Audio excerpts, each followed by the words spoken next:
Bueno, chicos, lo voy a invitar a... No, no nos podemos poner de pie, pero diría ponerse de pie, Sacarse el sombrero. sacarse el sombrero, tantas cosas que podemos decir ante un entrevistado como el que tenemos en línea y a quien tenemos el placer y el privilegio de escuchar, de entrevistar. Para mí es un verdadero placer tener en el aire a Roberto Marcos Saporiti. ¿Cómo le va, Roberto? Muy buenas tardes y con cariño, como en el fútbol se lo conoce, el Sapo Saporiti. ¿Cómo está usted? Bien, muy bien, gracias a Dios, Julio. Bien, le agradecemos este contacto.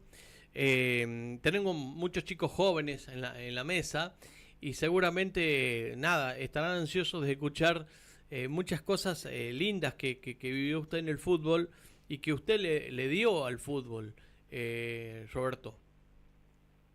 Sí, bueno, no sé, esas son palabras suyas que me llenan de satisfacción. Bueno, ¿cuál es la pregunta?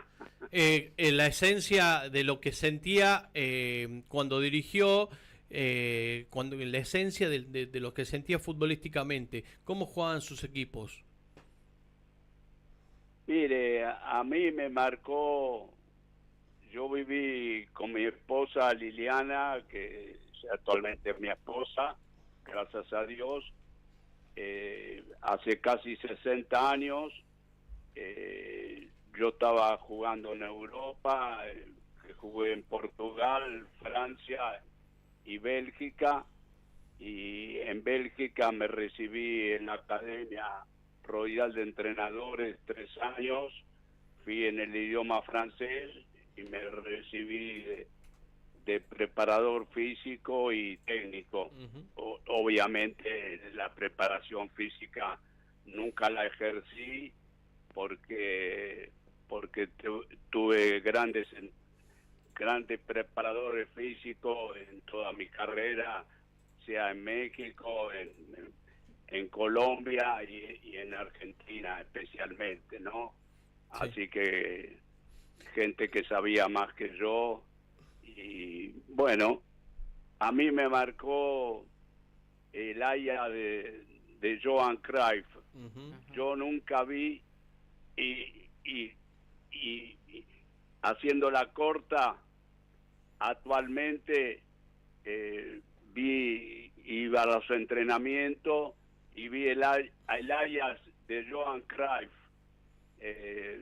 que perdió la final con Alemania en el 74 y con nosotros en el 78, ¿no? Sí. Iba a ver los entrenamientos porque me despertaba el interés de Renus Michel, y después Renus Michel se fue a la selección belga y holandesa, perdón, Claro. y su puesto los tomó el rumano Stefan Kovac, y ahí aprendí mucho, y como los delanteros marcan hoy, el Ajax de Johan Cruyff marcaban los delanteros, presionaban para que el medio campo se acomodara y la defensa se acomodara. La primer lucha de la recuperación de la pelota lo daban los delanteros. Bien. Hoy parece moderno eso, sí, pero yo tuve la suerte de ir a ver los entrenamientos y entrenaban como jugaban. Claro, ya lo habían hecho ellos. ¿Cuánto tuvo que ver eso, Roberto, ese conocimiento suyo sobre, bueno, la base de la selección de Holanda, en su experiencia junto al Flaco Menotti en el 78? Bueno, con respeto, abrazo al cielo al querido César. Fue un maestro del fútbol, no descubrió el fútbol, pero sí la selección argentina antes y después que él, porque marcó dos cosas nada más, dos temas. El primero, estamos hablando de hace casi 50 años o Sí. más, no sé. Sí. El Flaco Menotti y dio un programa cuando yo estaba en Europa, que viví casi 10 años con Liliana, mi señora. Ujú. Iban las elecciones y cada selección argentina cambiaba el técnico y no tenían ningún programa. Y bueno, el Flaco César hizo dos cosas importantes. Primero organizó la selección del interior y después la selección argentina, que le dio un programa de 4 años, que es el día de hoy, que no se modificó una coma. Vinieran los entrenadores, Carlos Vilardo, mi amigo, Sí. salió campeón del mundo en el 86 y Scaloni en el 2020, 2000 en Qatar y 2022, perdón. Sí. Sí, sí, sí. Y si no me equivoco, ¿no? Sí, claro, a ver, Bueno, fue un adelantado. y la segunda cosa que hizo, para festejar el campeonato del mundo, el primer aniversario en el 1979, organizó un partido con un diario importante de la Argentina, Ujú. se puede nombrar, Sí, por supuesto. Clarín, y para festejar el campeonato del mundo, la recaudación, le dijimos a Julio, usted lo conoce a Roberto de hace, no sé, 50 años, cuando jugaba a las inferiores de Independiente, Julio Grondona, ¿no? Claro, claro, Y la claro. recaudación era para comprar un predio que hoy, que las elecciones europeas, todo lo que recorría yo, le expliqué a Julio, porque César quería que le explicara, porque yo tenía la experiencia de haber vivido muchos años en Europa, curioseaba, iba a ver las concentraciones, y bueno, no voy a nombrar todas, y le digo, Julio, usted sabe que algún día la selección argentina tiene que tener un predio. Y haciéndola corta, ese predio hoy se llama en Ezeiza Lionel Messi, que es un orgullo recorrerlo. Extraordinario. Eso Extraordinario. fue lo que hizo Menotti, Mm. en diferencia de otros entrenadores, que cada cual tiene su mérito. Como dije antes, mi amigo Carlos Vilardo, que fue un extraordinario campeón del mundo en 86. 1986, y Scaloni, ni hablar, me asombra cada día Scaloni y su cuerpo técnico. Justamente César era director de las selecciones nacionales y le dijo a Julio, este es el hombre que tenemos que contratar, y Julio le quería hacer un programa de 6 meses, y Julio, el Flaco Menotti, le dijo que no estaba de acuerdo, que había que darle seguridad de 3 años, y nos clasificamos a Qatar, extenderlo un año más. Y ese fue el Flaco Menotti. Sí. No inventó el fútbol, pero sí hizo muy bien las cosas para el fútbol argentino. Roberto, hubo en esos momentos el nacimiento de una, bueno, super mega estrella como lo fue Diego Armando Maradona. Y ustedes ahí en José C. Paz, en aquel predio donde practicaba la selección argentina, qué cosa tan difícil tener que dejar de lado a un jugador ¿Cuán difícil fue en aquel momento tener que comunicarle a un Maradona muy jovencito que no podía estar en la lista del 78?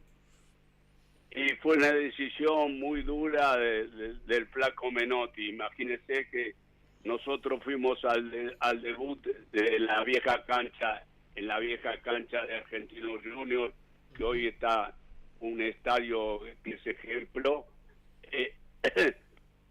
En 1978, 76, Sí. contra Talleres de Córdoba. Y Canción Monte, que era el técnico de Argentino Junior, César, hoy debuta un pibe que a ustedes les llamó la atención, y a Roberto también, y fuimos al debut de Diego Maradona. Esa fue la decisión que le dolió más a Menotti, pero Menotti entendió que era muy joven, y bueno, yo le discutí con todo respeto hasta último momento que no estaba de acuerdo con esa decisión, porque el día anterior Menotti tenía una conferencia internacional y me dijo: Sapo, dirigile vos el entrenamiento, y yo estaba siempre en los entrenamientos al lado de él, y bueno, y Diego hizo 4 goles para los suplentes y fue extraordinario. Increíble. Y bueno, y terminó la práctica, y no me quiero extender mucho, Sí, y terminó la práctica y nos quedamos entrenando con Poncini, que era el otro colaborador de César, sí. y entrenando a Filiol, a La Volpe y al Negro Baley. Y terminado el entrenamiento, me iba con las pelotas en invierno allá en José Cepaz, Sí, sí. en la Fundación Salvatori, y bueno, y me lo encontré a César, y me dijo cómo fue el entrenamiento. Y le digo: flaco, excepcional, tenés todos los 25 jugadores, mañana vos tenés que dejar 3 jugadores afuera. Y ahí me dijo: no, tenemos que dejar. ¿Cuáles son los que vos dejarías? Y bueno, le dije 2, y el tercero me lo guardo ahí, Sí. y César también se lo guardó hasta toda la vida, hasta que se fue al cielo. Abrazo grandote, César querido, por todo lo que me enseñaste y todo lo que me dejaste. Y no, el tercero se queda, Sapo, el que sale es Diego. Y yo le dije: me estás haciendo una broma. No. Y yo tenía frío porque era invierno. Me dijo: date una ducha y después cenamos, y después continuamos debatiendo, Sapo. Y bueno, yo le debatí con todo respeto porque los fundamentos, le dije por qué Diego tenía que estar, pero bueno, son decisiones de los técnicos, y yo muchas veces he tomado decisiones que no se la comunicaba al cuerpo técnico que trabajaba conmigo, y era la almohada y yo. Claro. Y bueno, después ese torneo, bueno, creo que a todos los maradonianos nos queda esa, ¿no? Esa cosita de querer, de haberlo visto como Pelé en el 58, ¿no? Pelé con 17 años en aquel mundial. Mamita querida, Claro. Pelé. Pero bueno, pero después tienen un muy buen torneo y tienen un Kempes extraordinario. Sapu, ¿quién más le quisiera reflejar aparte de Fillol? Fillol y Kempes fueron tremendos en ese mundial. No entendí la pregunta. ¿A quién más refleja usted como un rendimiento superlativo en aquel mundial 78? Yo creo que Fillol, Kempes, ¿A quién más usted recuerda con un gran nivel en ese torneo? Bueno, el equipo principalmente interpretaba bien las ideas de César y era ese el gran mérito del equipo. Y después Kempes, sin ninguna duda, es el día de hoy que nadie le pudo batir el récord. Creo que Paolo Rossi, en el 82 en España, cuando salió campeón del mundo Italia, sí. Fue goleador, elegido en el mejor jugador en la final y el goleador de todo el campeonato del mundo.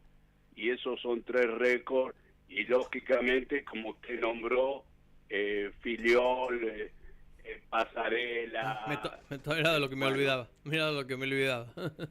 Pasarela. Y bueno, el Pato Filiol hacía cosas inconcebibles. Para mí, con todo respeto, está entre los 5 mejores arqueros que yo vi en el mundo. Sí. En el mundo, Sí.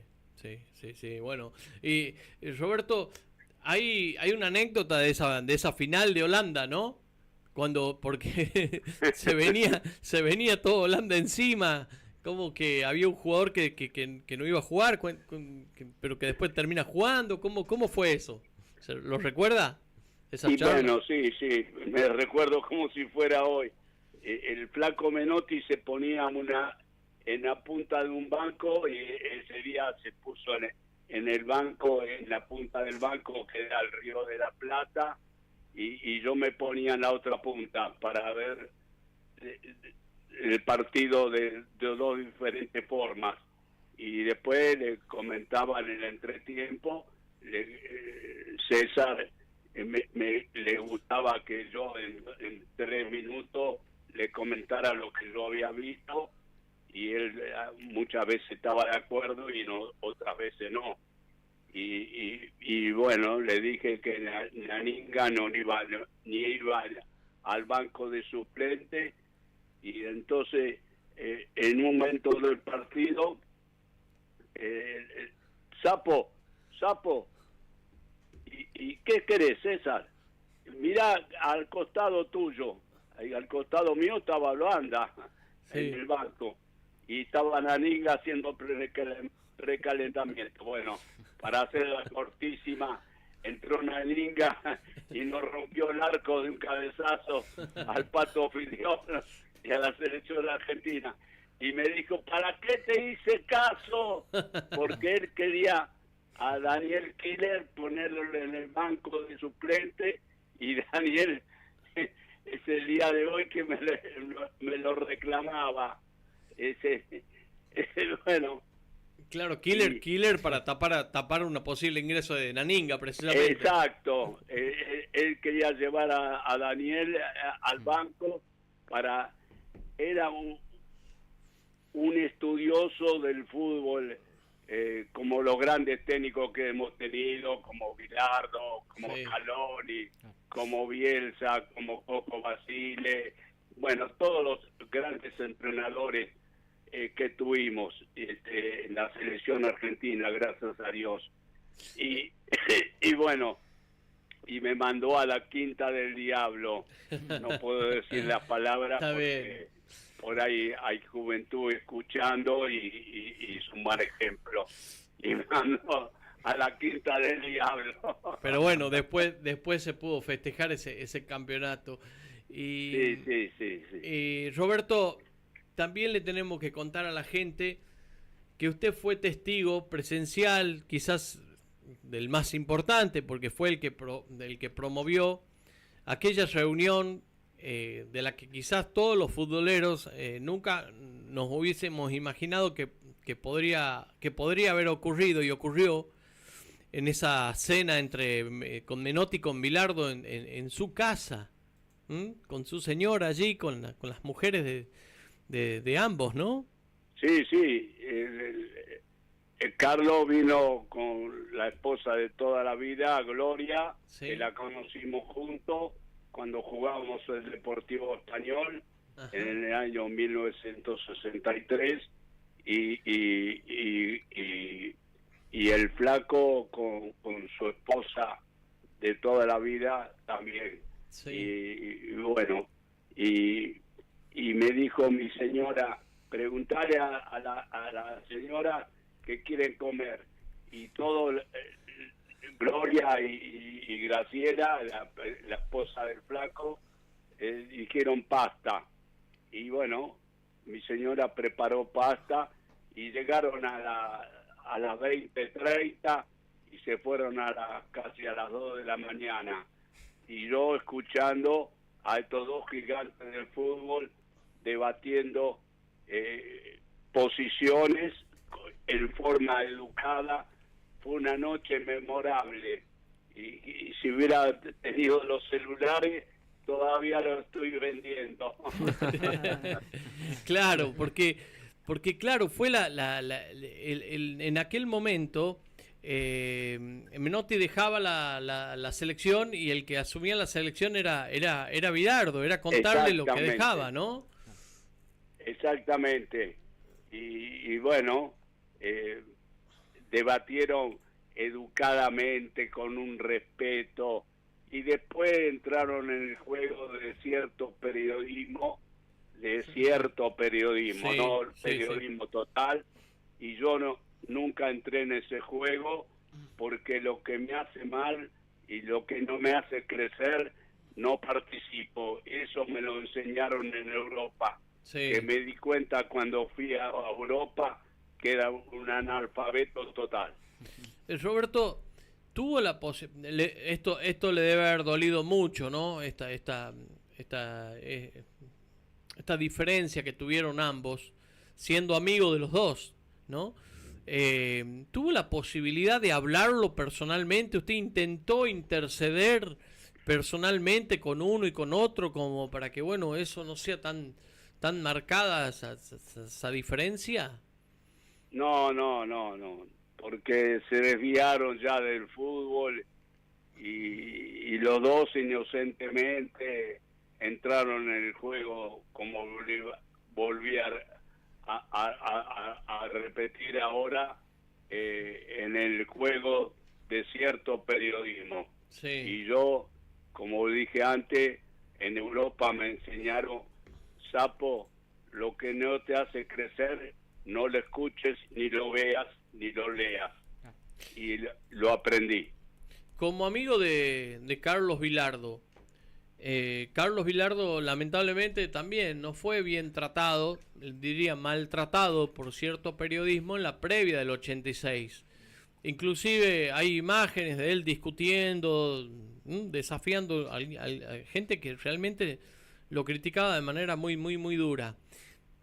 ¿Usted cómo lo vivió como amigo de él? Usted era técnico de Argentino en ese año 86, que tenía jugadores bárbaros, porque también fue el creador de un argentino fantástico en el 84, pero ¿cómo lo vivió usted a ese momento, ¿no? De su amigo interpelado por todos, bueno, por parte de cierto periodismo. De cierto periodismo, ¿no? Claro.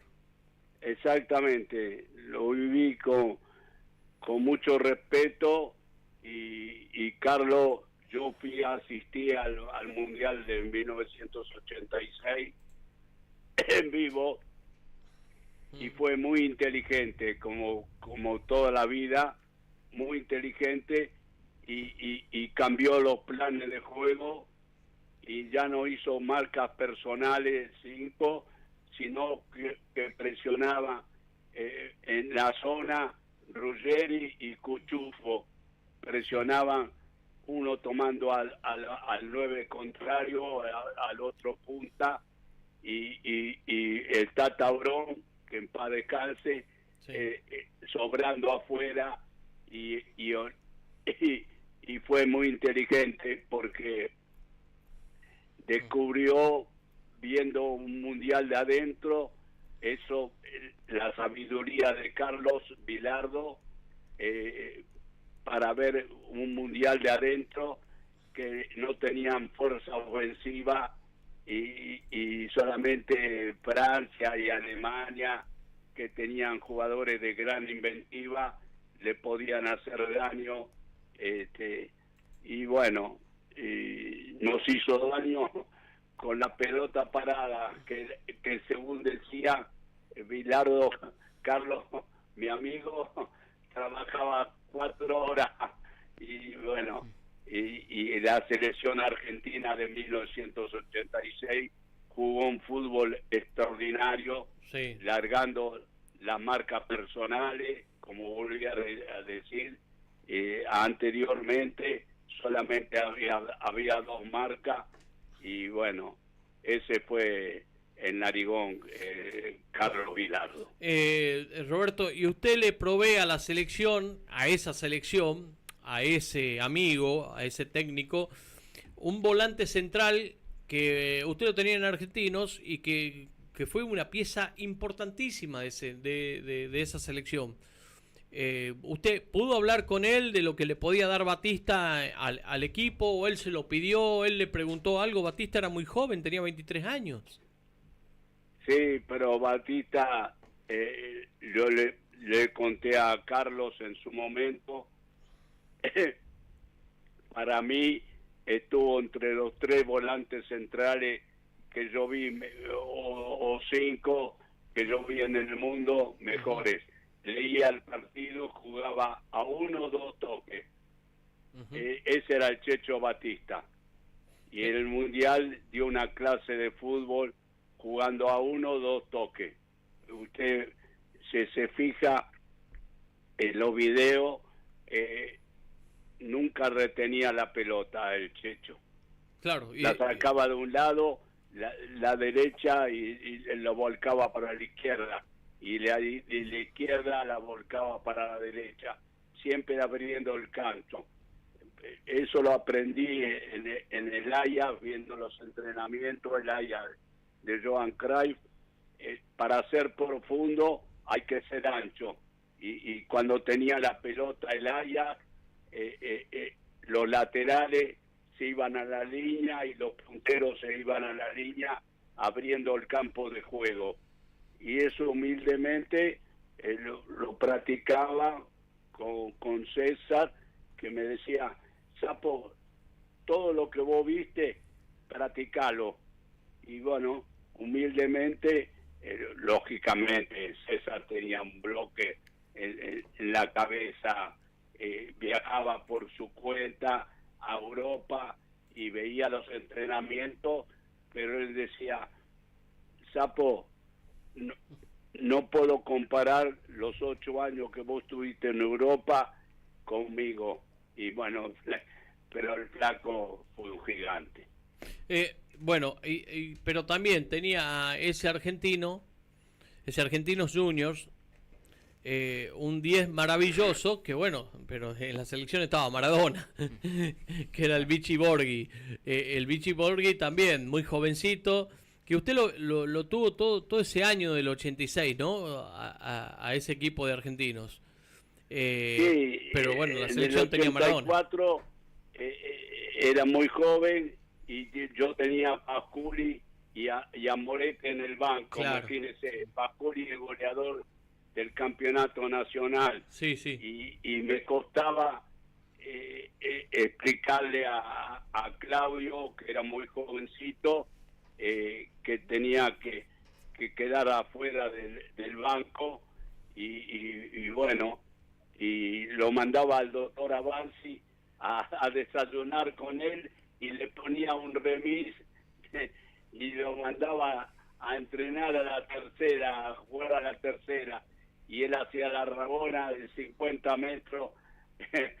Un jugador excepcional. Pues después desarrolló un fútbol con el Piojo Judica, y en Europa, y la final del Mundial de 1986, allá en Tokio, con la Juventus, que Argentino perdió por penales. Dio una clase de fútbol magistral. Roberto, después el flaco Menotti, estando en Europa, bueno, no sé si inmediatamente, pero después de su experiencia en el Barcelona, digo no inmediatamente, pero después agarra Boca y usted lo acompaña en Boca. Y en Boca genera una revolución. Los jugadores, yo recuerdo palabras de Alfredo Graciani que me decía, estábamos enamorados de Menotti. ¿Se acuerda ese momento? Porque usted estuvo con él ahí. No, no, no, nunca trabajamos en equipo. Yo No. trabajé solamente en la selección argentina porque él me pidió la colaboración. Nunca trabajé con el flaco en los equipos, yo tenía mi cuerpo técnico. Bien, bien. Pero bueno, tenía esa relación y recuerda ese momento que yo le digo. ¿Cómo? Recuerda el momento que le digo, cuando llega a Boca, no sé si él volvía de Europa inmediatamente, Sí, pero me acuerdo perfectamente. Genera en el jugador de fútbol, generaba algo que me decían y me contaban en aquella época que nada, que no era los motivaba de una forma que querían comérselo al rival. Aparte de lo que sabía, pues que él viajaba, como dije antes, de su bolsillo se pagaba los viajes a Europa, iba a curiosear las grandes selecciones europeas y después volcaba sus ideas en la selección argentina y ni hablar del huracán del 73. Bueno, sí. Yo estaba en Europa, yo no lo vi, y ya yo cuando regresé en en septiembre del 74, ya el flaco había salido campeón con Huracán de Brindisi, Bamington, bueno, todo lo que conoce el mundo del fútbol. Y bueno, él tenía sus ideas y sabe cuánto duró la charla de la final previo allá en la Fundación Salvatori, 5 minutos. Ajá. Refrescó los conceptos que él tenía y que aplicaba. Y en el entretiempo de la final, en el tiempo suplementario, le dijo a los jugadores, y yo estaba con él ahí, y Poncini, y Pizzarotti, que en paz descanse, Sí. y escuchó los jugadores, dijo, no nos olvidemos lo que practicamos. La única forma de salir, hay dos formas: la posesión de la pelota y la no posesión de la pelota. Nosotros no nos tenemos que salir de lo que practicamos toda la vida. Y bueno, los jugadores lo interpretaron perfectamente, porque lo importante son los jugadores que interpretan las ideas de los técnicos en cualquier parte del mundo. En cualquier parte del mundo, lo importante son los jugadores. Los técnicos podemos tirar ideas, pero lo importante es que los jugadores la puedan desarrollar dentro del campo de juego, que está el adversario, el árbitro y la pelota, el viento, la lluvia, el sol, y lo fundamental son los jugadores inteligentes y entienden el fútbol. Entender el fútbol no es para cualquiera, ¿eh? No, por supuesto. Habló en varios momentos de la entrevista del proceso Scaloni. ¿No lo deja lo sigue sorprendiendo Scaloni? Sí. Scaloni y su cuerpo técnico nacieron en Argentina, y después entre los cuatro, entre Scaloni, Aymara, Ayala y Samuel, vivieron 50 años en Europa, entrenando jugando los mejores equipos y teniendo los mejores técnicos europeos, y aprendieron mucho, y no me deja de sorprender la sencillez de Scaloni. Es un campeón de la dignidad humana, y bueno, ¿qué vamos a hablar de Scaloni ahora? ganó todo, y está removiendo las figuras jóvenes y están incorporando de a poco, muy inteligentemente, Scaloni y su cuerpo técnico. No me deja de sorprender los jugadores jóvenes que incorpora. Roberto, ¿cómo estás? José Ignacio Ávila te saluda. Ya que lo mencionas a Scaloni, te consulto un poco si encontrás ¿Cómo? Que está muy bajo Ahí me escucha mejor. Sí. Sí, decía, si encuentra alguna similitud con los técnicos que han sido campeones del mundo, tanto como Menotti, ¿ve que hay algo parecido? ¿Encuentra algo que le suena familiar en Scaloni? La inteligencia. Ok. Bilardo fue muy inteligente, que supo ver, como dije antes, el mundial de adentro, y los jugadores lo interpretaron. Y el flaco Menotti lo mismo. Los jugadores son lo más importante, y Scaloni lo reconoce a cada momento, porque él puede, Scaloni, y tirar sus ideas, pero lo importante es los jugadores, ni hablar de Lionel Messi, no, claro, sí, por un supuesto, extraterrestre. Yo mi ranking, vi grandes jugadores en el mundo, pero 5 extraterrestres. Sí. Alfredo Di Stéfano, Sí. Pelé, Johan Cruyff, Maradona y Messi. Y claro. Y tuvo la posibilidad de verlos a todos.